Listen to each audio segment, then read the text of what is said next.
a set of linear equations graphed on the coordinate plane or the coordinate axes, coordinate plane or coordinate space.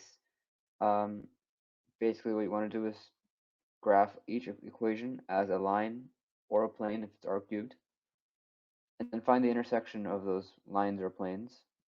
If it's a single point, then there exists one unique solution.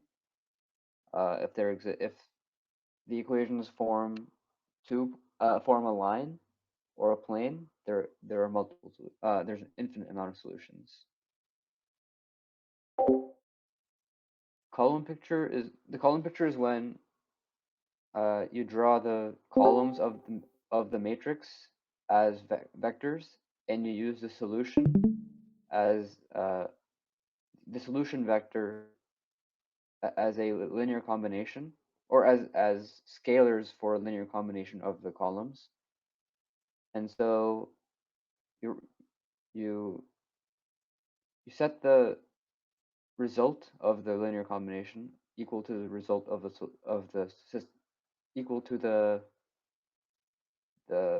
right hand side of the system of equations. And these should be the same. I'm not sure if there's a way to do this before solving the system. I think this only arises after solving. Can someone correct me if I'm wrong? You're right. You had to find the x and y, which you get from the row picture, and then use that to make the column picture. Okay, cool. Yeah. By the way, is the recording going?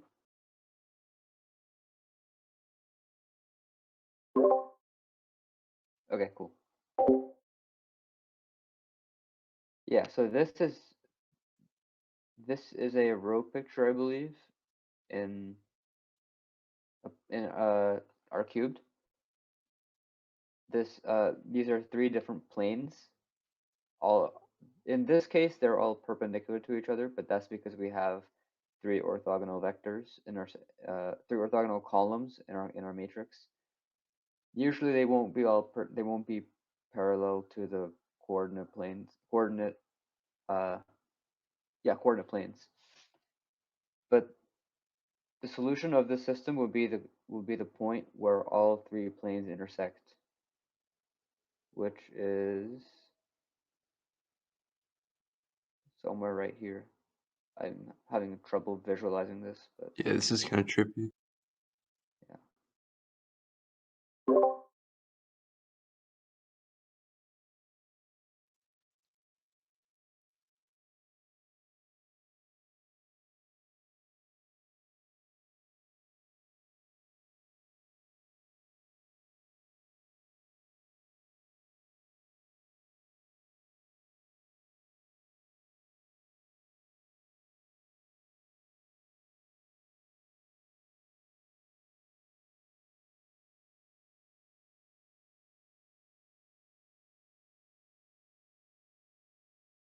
yeah. Yeah, and that was 3D, so yeah.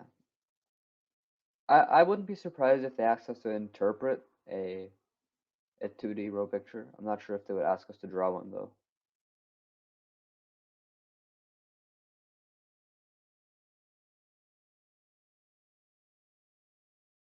This is a column picture in 3 dimensions.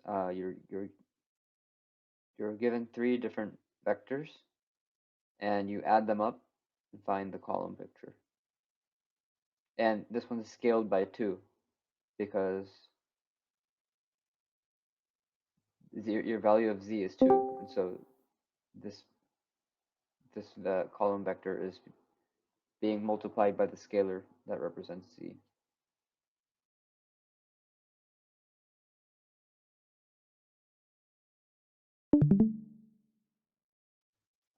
We're not doing linear transformations, right? Wait, linear transformations are not given the test? Do you guys cover them at all? I think he did briefly, but I don't Yeah, really we remember. kind of did.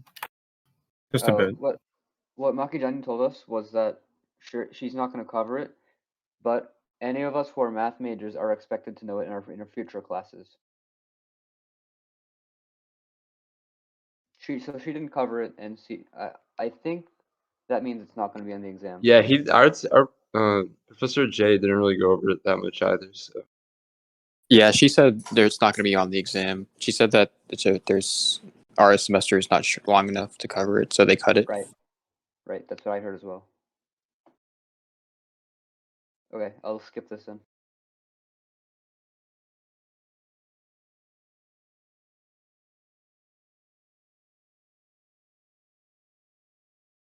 Yeah, that's the entirety of chapter or section 2.1.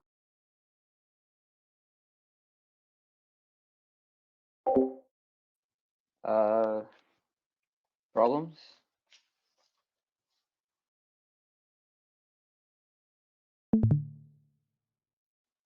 Someone asked if we could do problem 2 from section 2.1.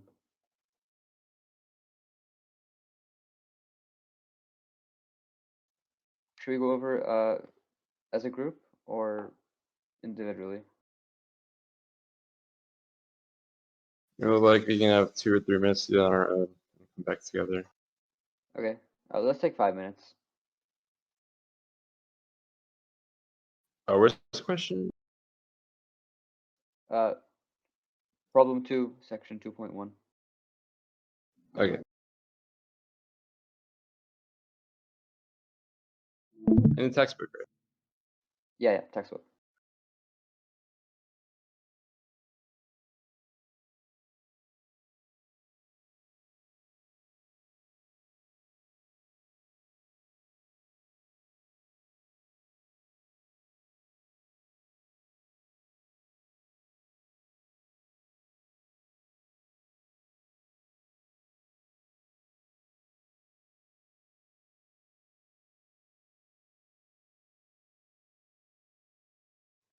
Actually looking at this now, I think it's not a good idea to skip number 1.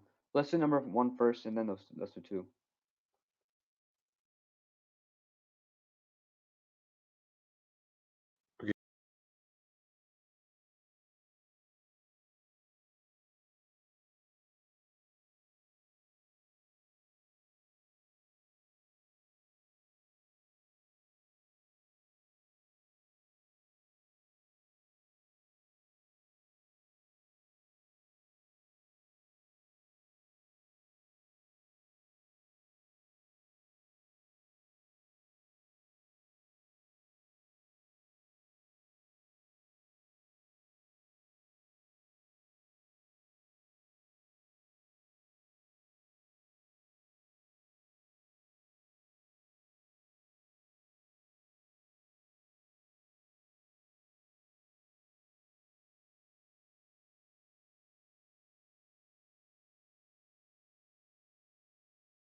Okay. Want to go over it?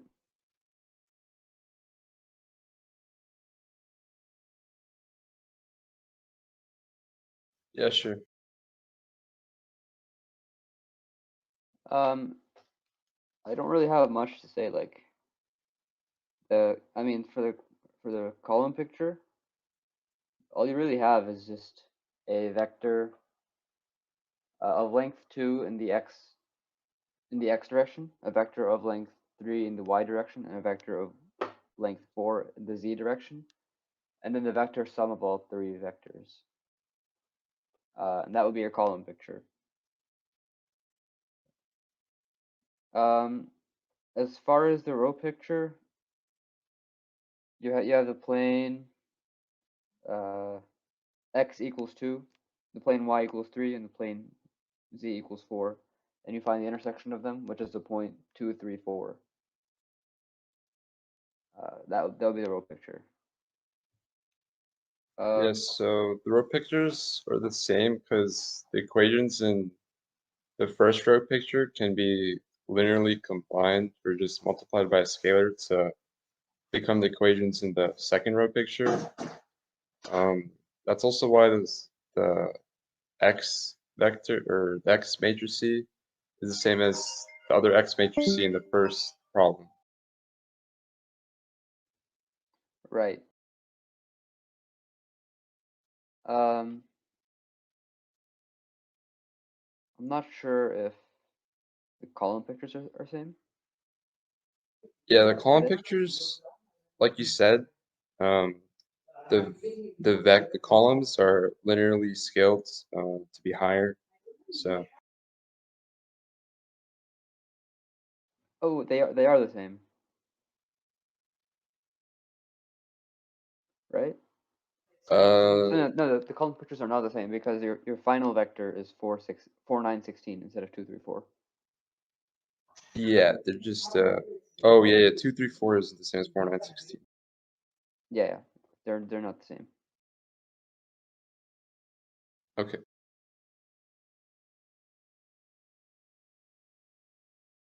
Okay. So does whoever asked for that problem understand? Yeah. Okay. Cool. Do you have any questions? Is it just like the column picture? Is it just bigger? I guess produce a bigger vector. That's it.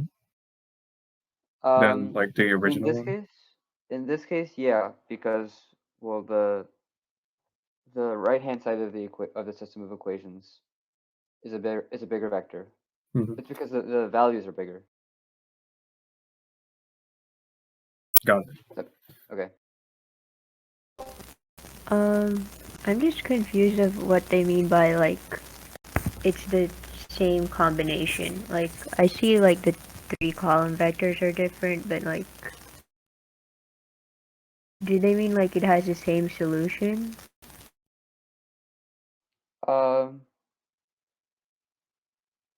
I think so. I mean, to me, it seems everything's different about the column picture, right? Yeah. Because unless your solution was 1, 1, 1 for the matrix 2, 3, 0, 2, 0, 0, 0, 3, 0, 0, 0, 4, then the vectors would be different no matter what your no matter how they change, as long as they do change, right?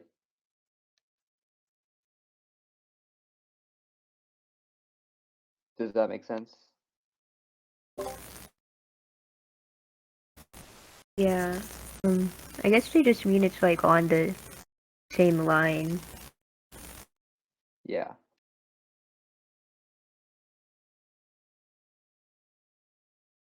Okay. So wait, 2, 3, 4, and 4, 9, 16 are not the same. No, they're not the same vector. No, because in order for them to be the same vector, 2 would have to equal 4, 3 would have to equal 9, and 4 would have to equal 16. Two vectors are the same if and only if each component of the two vectors are equal to each other. Mm-hmm. And so since 2 is not equal to 4, they're not the same vector. Okay.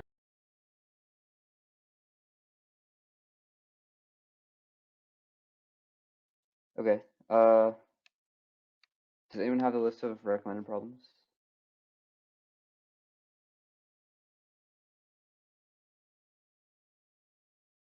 Actually, I think I can pull it up.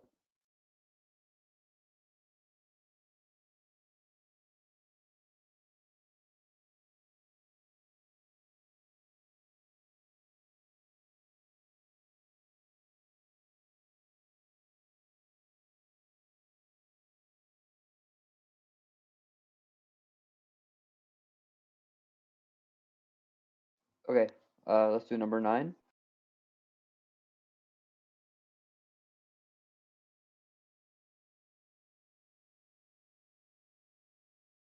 Should we do 9 together or individually?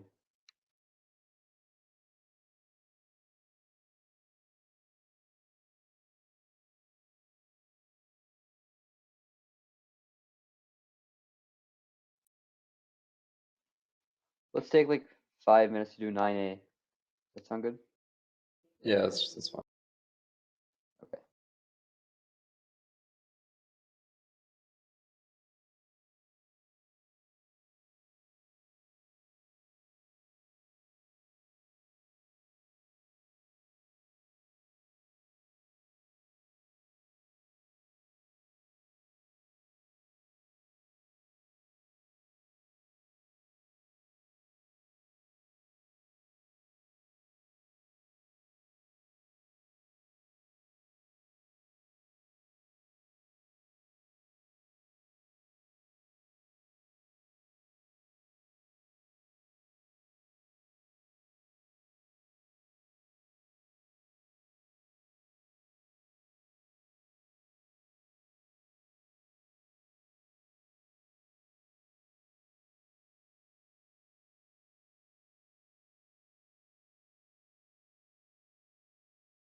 We can probably go over it now. Okay.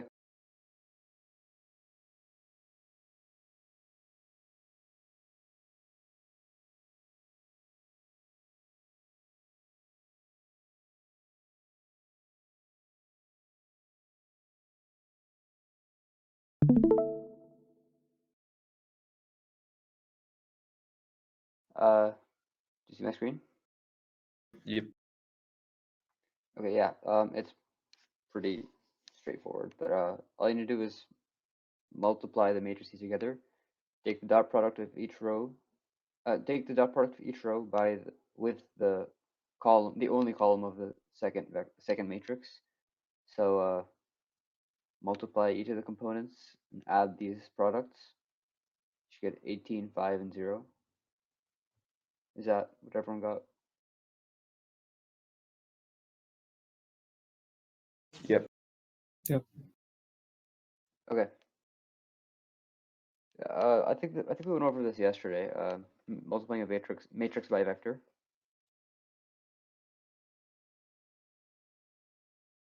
I Should we think. do? What was that? I don't know. Okay, yeah. Should we do part B or not? I think we're good. That's just too much. Yeah. Okay.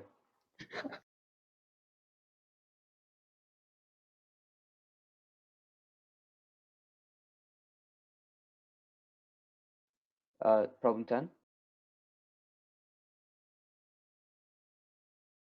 Sure. Okay, let's do another 5 minutes.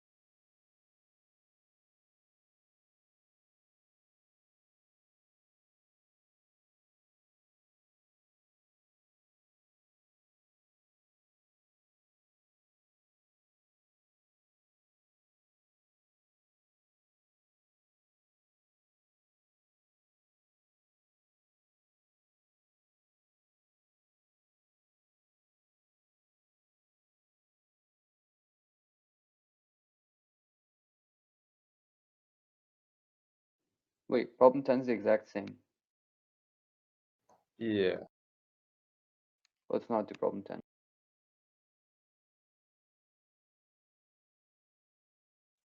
(16a).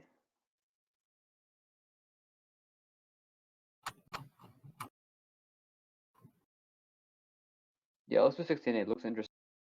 Okay. Yeah, let's do that.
Is everyone ready? Yeah.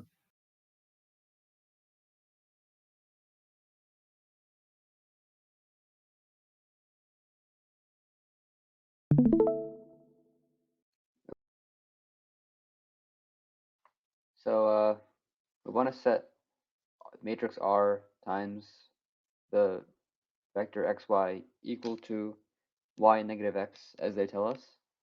I just substituted the vector the matrix A B C D for R, multiply matrix R by the vector xy, and then we see that the coefficient of x in the vector y negative x is 0.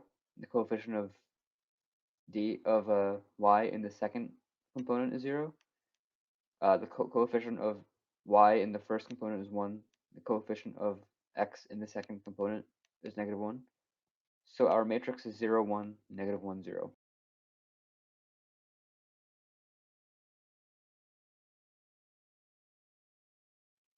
Does that make sense? Could you explain that one more time? Sorry. Yeah, I can. So we just substitute any generic matrix for R, A, B, C, D, right?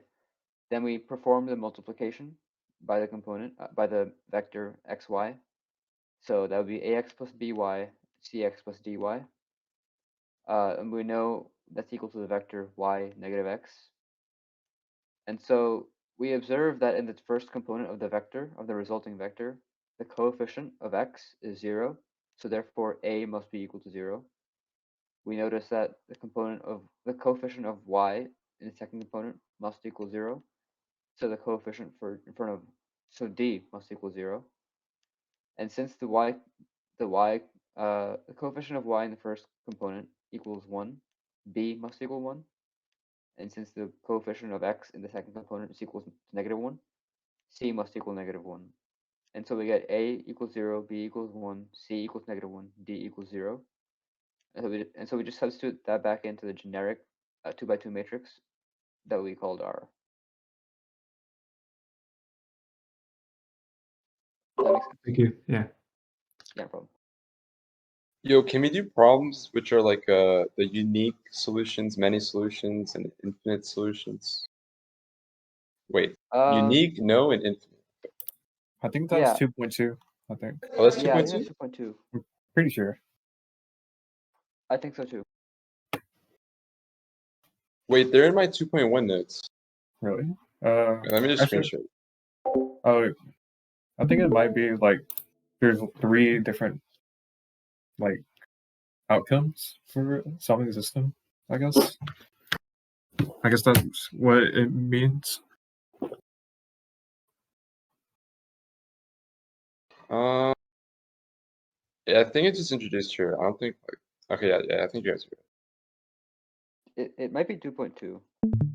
right. Okay. So wait, is Yeah, that 2.2 has them. I see them in the textbook. okay? Is this just wait? So is this section just like multiplying matrices?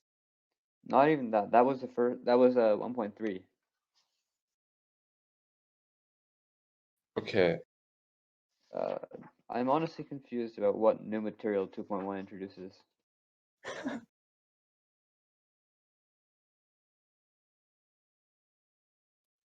I mean, 2.1 seems to just introduce row pictures and column pictures. And maybe the idea of solving systems of equations using matrices. I guess 1.3 didn't really talk about that. 1.3 kind of used the other way around, if that makes sense.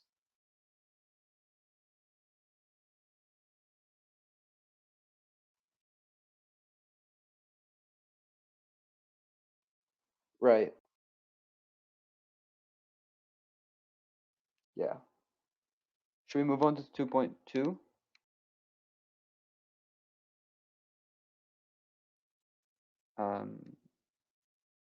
Or should we do like 17?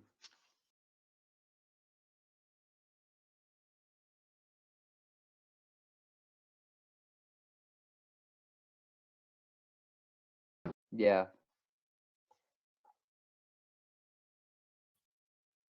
I think so too.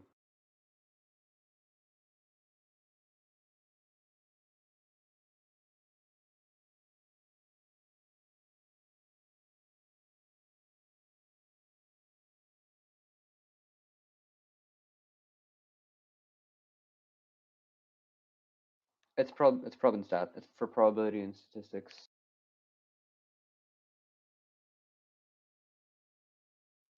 Right. The sum of yeah.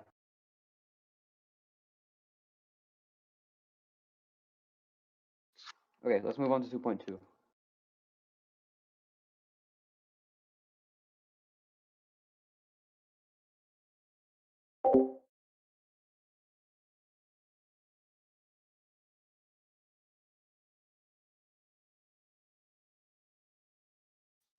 Okay, 2.2 talks about elimination to solve a system of linear equations.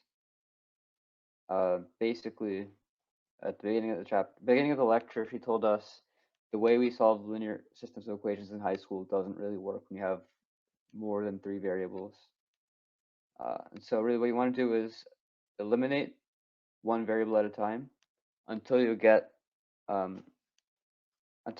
like z equals 2 or something of one variable, and then you want to back substitute into previous equations. So when you're given one variable equals something, substitute that something into one of the equations with 2 variables in them. Once you solve for that second variable, substitute the first 2 variables into an equation with 3 variables, and so on. Here's a nice diagram of what changes before and after elimination. Okay, now they talk about elementary row operations, which can be applied to a matrix or system of equations without changing the solution. And so these elementary row operations form like the building block. They're the building blocks for other more complex row operations. They include multiplying a single row by a scalar, adding 2 rows, adding one row to a multiple of another, or swapping one row with another. And so this is an upper triangular matrix, which is when the diagonal and everything above can be any value, but anything below the diagonal must equal 0. And so elimination really is converting a system of converting a matrix from any possible matrix to an upper triangular matrix. Gauss elimination is one of the algorithms to do so.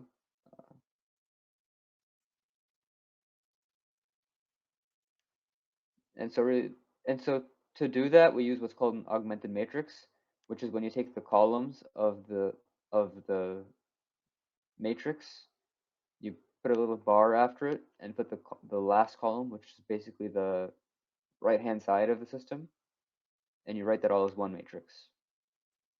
And so the goal is to perform elementary row operations to get from this system of equations to the solution in the form like in an upper triangular system like this. And so we do that using what's called pivots, which are the entries along the diagonal. If the pivots, she probably talks about this later, but if the pivots are equal to 0, you'll have what's called a failure. A temporary failure is when you have a 0, but you can perform a row operation to get the pivot to a non-zero value. A permanent failure is when you have a 0 and you can't do anything to make it non-zero, and so you'll have your elimination breaks down. And this is an example of back substitution. You find z equals 1, and you plug z back into equation 2. You find y, and then you plug in y and z to equation 1, and you find x. So for a square matrix, then you have to have exactly m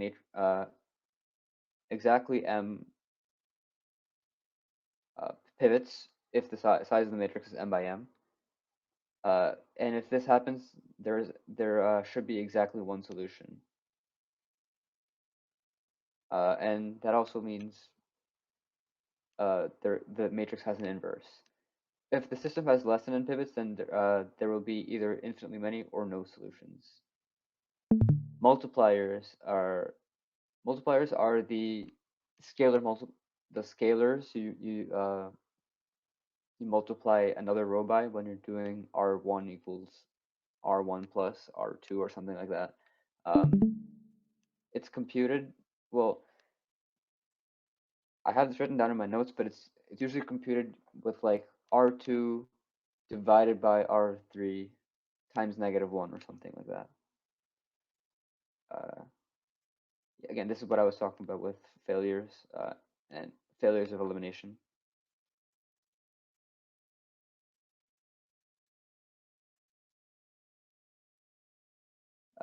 Yeah, so if you have less than n pivots, you will not have the system will not have a unique solution, which means it'll have infinitely many or no solutions. And that's it. Any questions so far?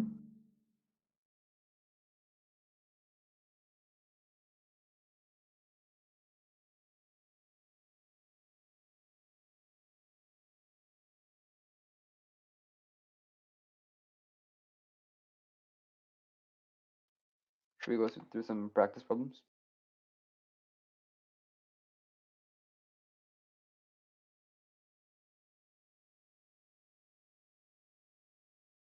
All right, I'm super hungry. I'm probably gonna leave now. I'll probably just watch the recording. Okay. Yeah, it's a kind of weird time for me. All right, see you.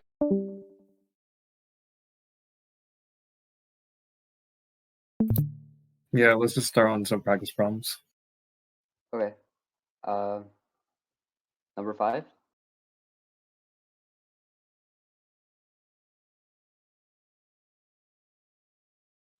Let's take about 5 minutes to do problem number 5 individually.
Okay, should we go over it? Yeah, do it. Okay.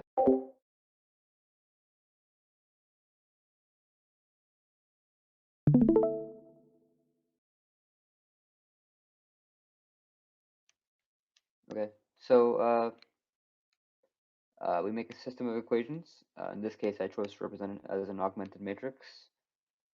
We divide row 2 by 2 to get the same, so we get the same coefficients.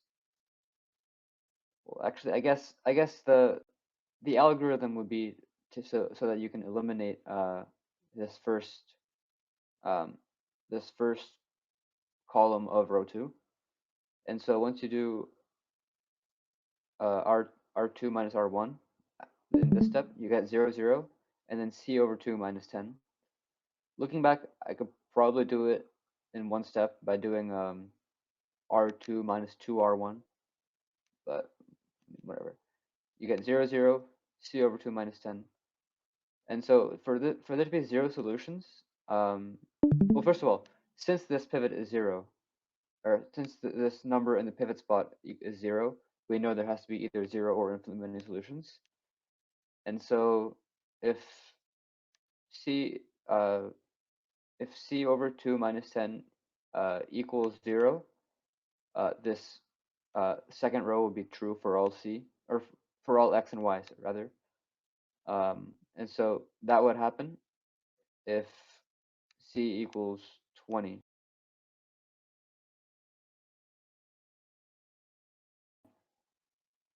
And then if C does not equal 20, the second row will be 0 plus 0 equals something other than 0, which will always be false for all X and Y. And so that would be our value of C.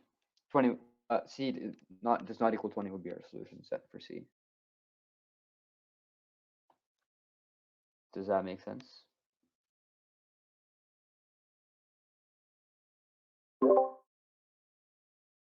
Yeah. Yep. Okay.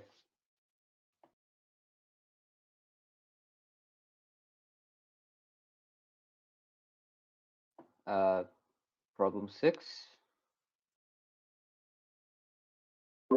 Yeah, it's problem 6.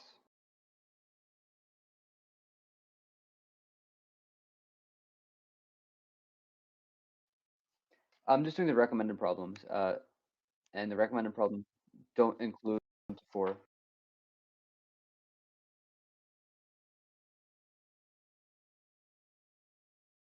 Yes. Yeah, the list starts at 5. Let's do 6. It's basically the same with a little bit of a difference.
Okay, should we go over it?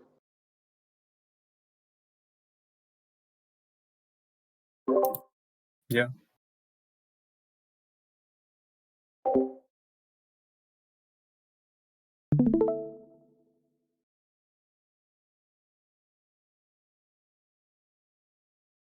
Okay. Yeah. So basically, I did the same thing as last time. I made it more clear this time. You basically want to eliminate this cell first. Want to get you basically want to put it into upper triangular form. Here you set this cell equal to 0 if you want it to be singular. So b must equal 4. And so if b equals 4, this your coefficients for x and y will be 0. And so you will get 0 plus 0x plus 0y equals g minus 32. And so if you want infinitely many solutions, g minus 32 must equal 0, and so g must equal 32. And if you want no solutions, g minus 32 must not equal 0, and so g is unequal to 32.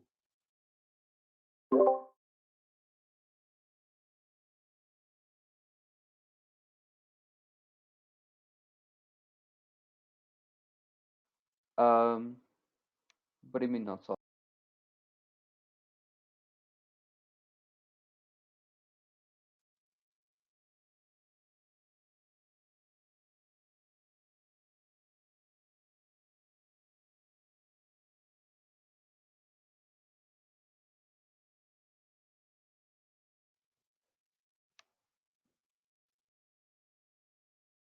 I think it's probably just being infinite solutions, because after you pick b equals 4, you can't really make it one solution. Right. Once you pick b equals 4, once you get b equals 4, you will no longer have a unique solution. And so I think what solvable means is you have infinitely many solutions for x and y.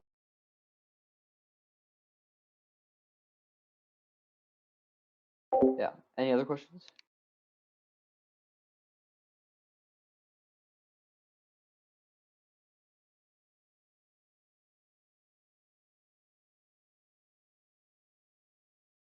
Okay, let's do number 7. I feel like this is something they might ask us.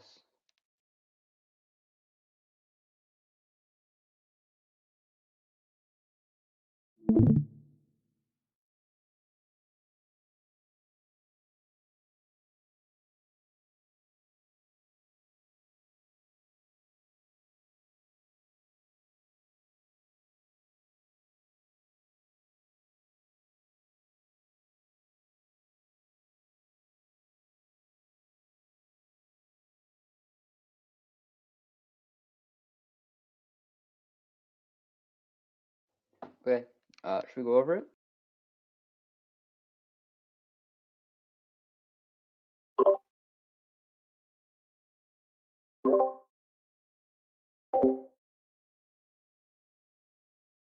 Yeah, I'm ready.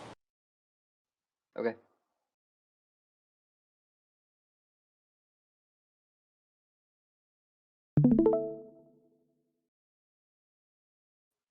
Yeah, okay, so first of all, if a equals 0, we'll have a temporary failure. We can always recover by just swapping rows 1 and 2. But if we're looking for a permanent failure, a would have to equal temporary failure. It means you have 0 in one of the pivot spots, but you can perform some row operations such that the system will still be consistent, or not consistent, but you can move on from it. Yeah, yeah. Well, you might have a failure later on though.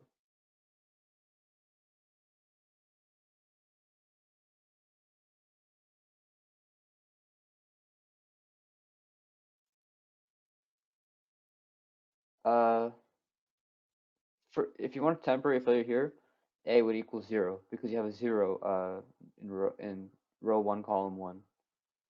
But then once you hit that temporary failure, you can recover by swapping row 1 and row 2.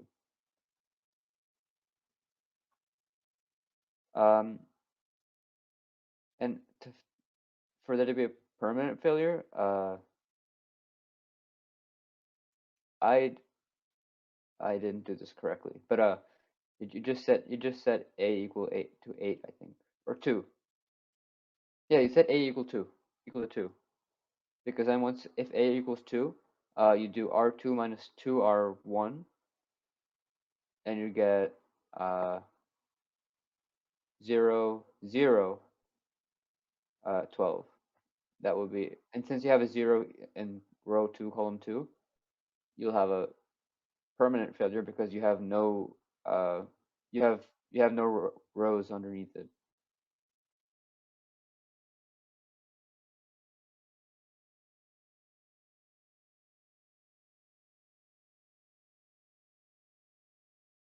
It's because we have a full set of pivots. We need a full set of pivots for it to be.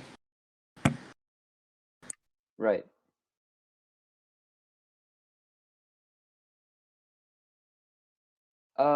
Well, it actually does.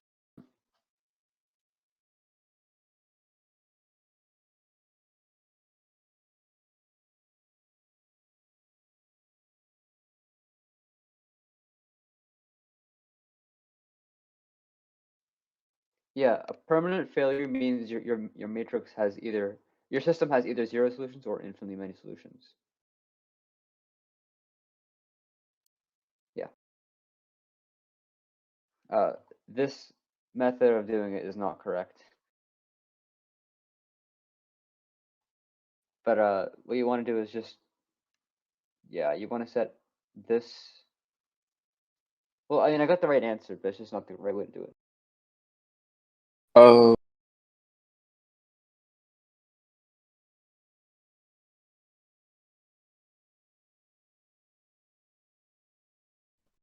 yeah, I can. So what I did was I solved for to find like the permit one. Is I try to find 0 for where 6 is on row 2, because I know that would give me a permanent failure because a 0 would be in that position, and then that would give you on the bottom left corner of the second row. That would give you like something you could plug in for 8. That would give you 0 too, if that makes sense. Yeah, it does.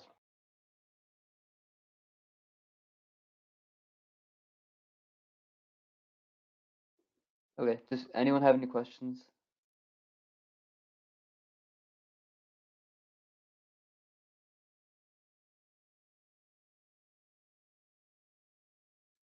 Okay.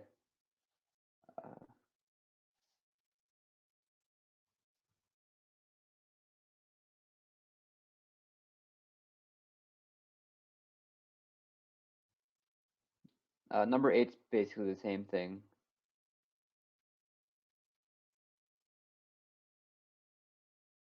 Okay, let's do 12. Let's take like 5 minutes to do that.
I'm sorry, we're doing 8, right? No, 12. Oh, okay, thanks.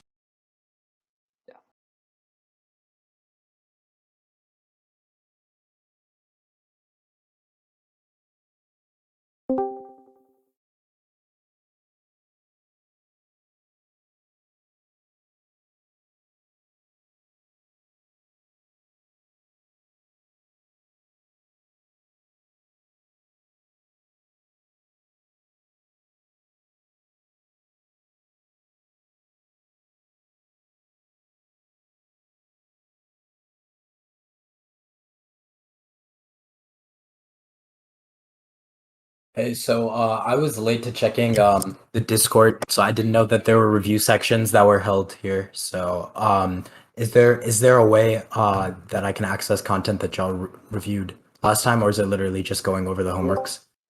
No, we recorded it. Okay, cool. All right, cool. Thank you so much. Are y'all still continuing, or is it pretty much Yeah. over? No, we're still going. We're doing problem 12 from from section 2.2 in the textbook. Oh, okay, cool. Thank you. Yeah.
Okay. Should we go over? Yeah, let's do it.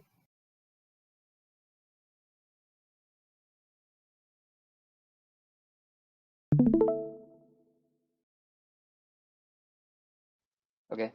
So I constructed an augmented matrix from the system of equations. Then I performed the row operation R2 minus R2R1. Then I did R3 plus 2R2 to get into upper triangular form. Then I solved for z using 8z equals.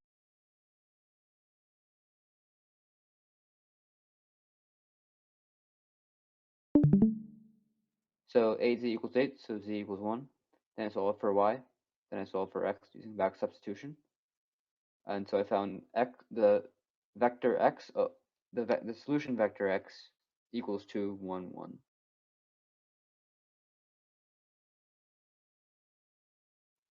Any questions?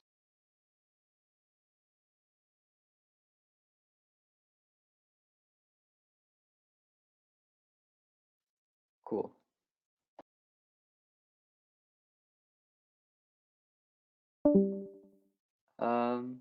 13?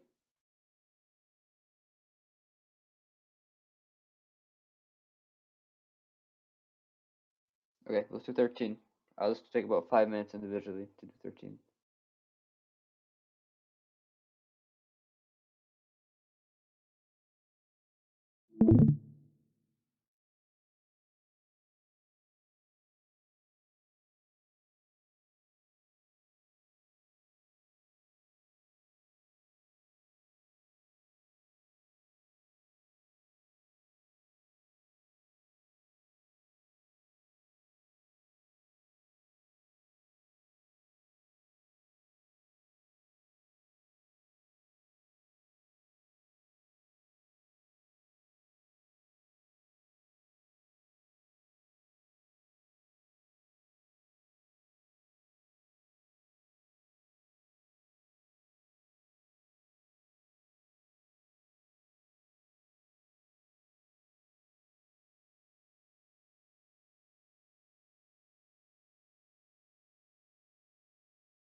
Okay, should we go over it?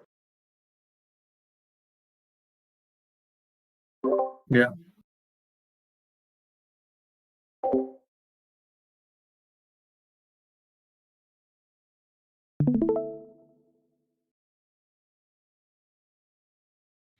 Okay, yeah, so I converted the system of equations into an augmented matrix.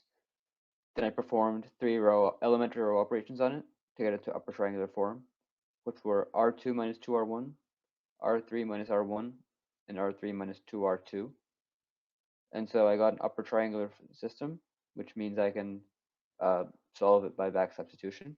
So z equals 0, y equals 1, and x equals 3.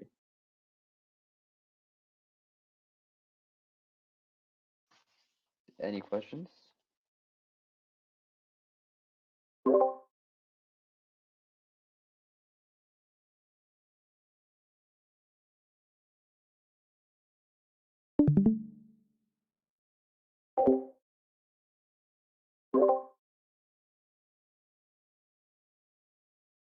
Okay. Let's do like one or two more problems. I think there's like one question left, I think. 19? Yeah, it's one. It's 19. Okay, let's take about 5 minutes to do 19.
Okay, should we go over it?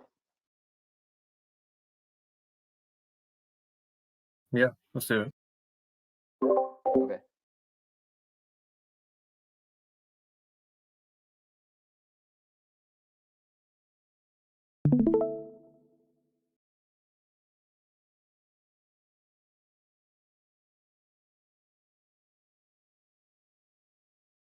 Is it working? It's just loading. Yes, it's loading. Okay.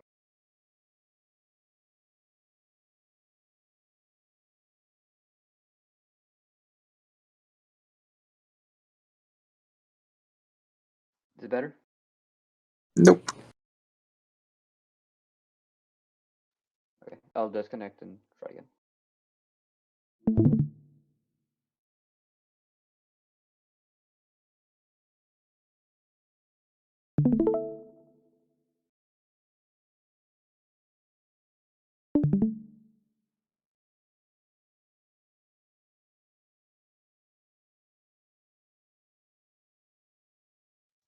How about now?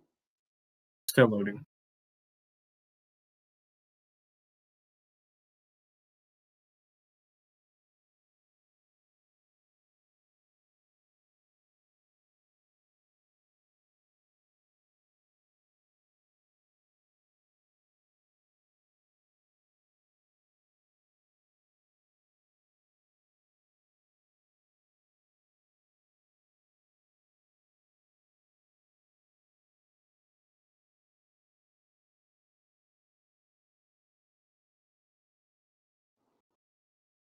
How about now? Still loading. You can take a screenshot and just send it, maybe. Okay.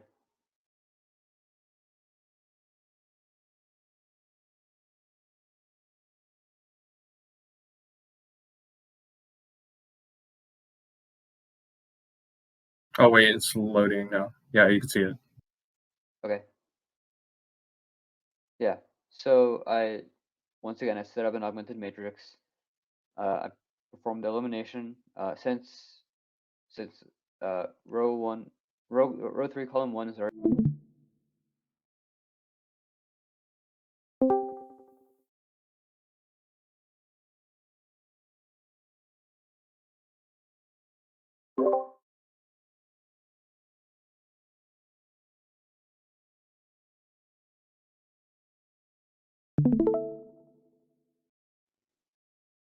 Did I get disconnected? Yeah, I'm not sure why.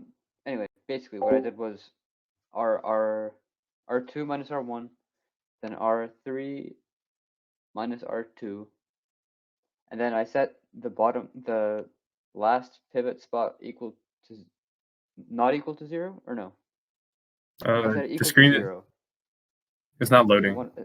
you want a singular system, you want the pivot equal to 0. So q plus 4 equals 0, which means q equals -4.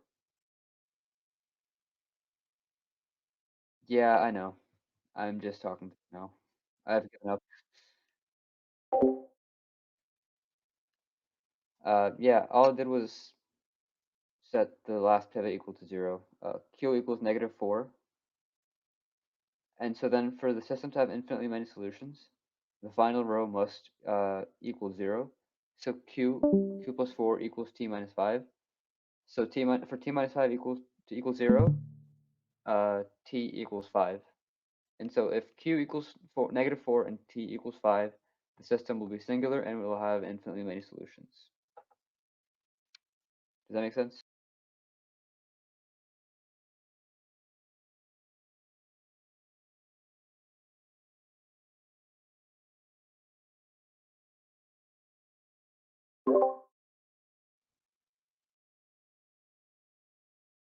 Okay. Yeah, I think my network's acting up.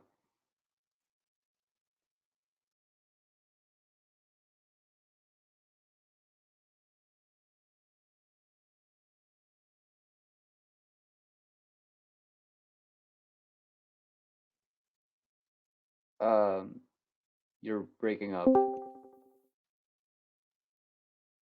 It's It's my network. Yeah.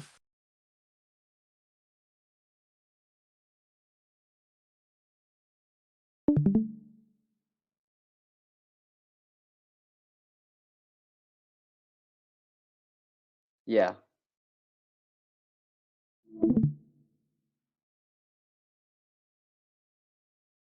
So should we call it a day? I guess. We pretty much cleared everything from 2.1, or I mean 2.2.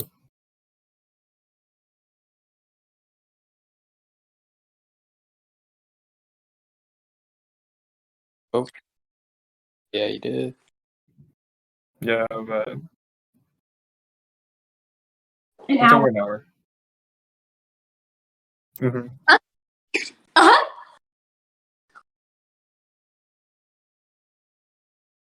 Uh-huh. You too. All right, good night, y'all. Thank you. All right.